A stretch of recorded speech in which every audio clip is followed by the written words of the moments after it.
Goeiedag, ek groet jou in die kosbare naam van Jesus Christus.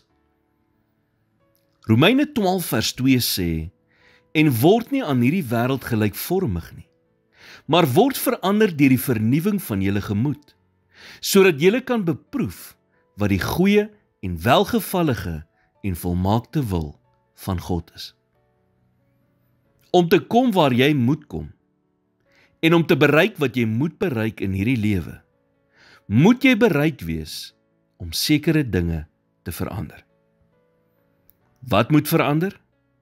Wel, eerstens, jou verhouding met God. Plaas God eerste. Hy wil hê jy moet slaag in dit wat jy doen. Watter goeie ouer sal dit nie wil hê vir sy kind nie? So werk aan jou verhouding met hom. Die tweede ding wat moet verander is, jou denke. Het jy al ooit gedink dat niks goeds met jou sal gebeur nie? Miskien het jy selfs iets gesê soos, as ek nie verwag dat iets goed sal gebeur nie, sal ek nie teleurgesteld wees as dit nie gebeur nie.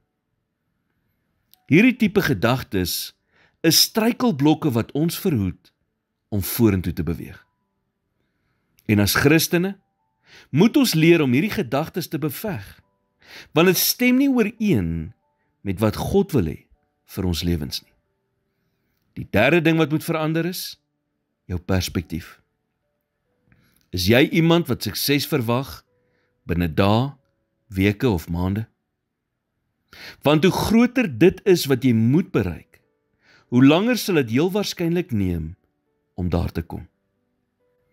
Maak dus seker dat jy realistiese verwagtinge skep vir jouself. Anders sal jy konstant in frustrasie en nederlaag leef. En dit is nie wat God wil hê vir jou lewe nie. Die vierde ding wat moet verander is, jou wee. Is jy gereed om die gewoontes en struikelblokke wat tussen jou en dit staan wat jy moet bereik, uit die weg te ruim? Vra jouself af, wat kan ek vandag doen wat my nader aan my doelwit sal bring? Maak nie saak hoe klein dit mag lyk nie. Onthou, sukses is die som van klein pogings wat dag in en dag uit herhaal word. Here, gee my wysheid om U leiding te volg en help my om oop te wees vir dit wat U in en deur my lewe wil doen. In Jesus naam bid ek dit.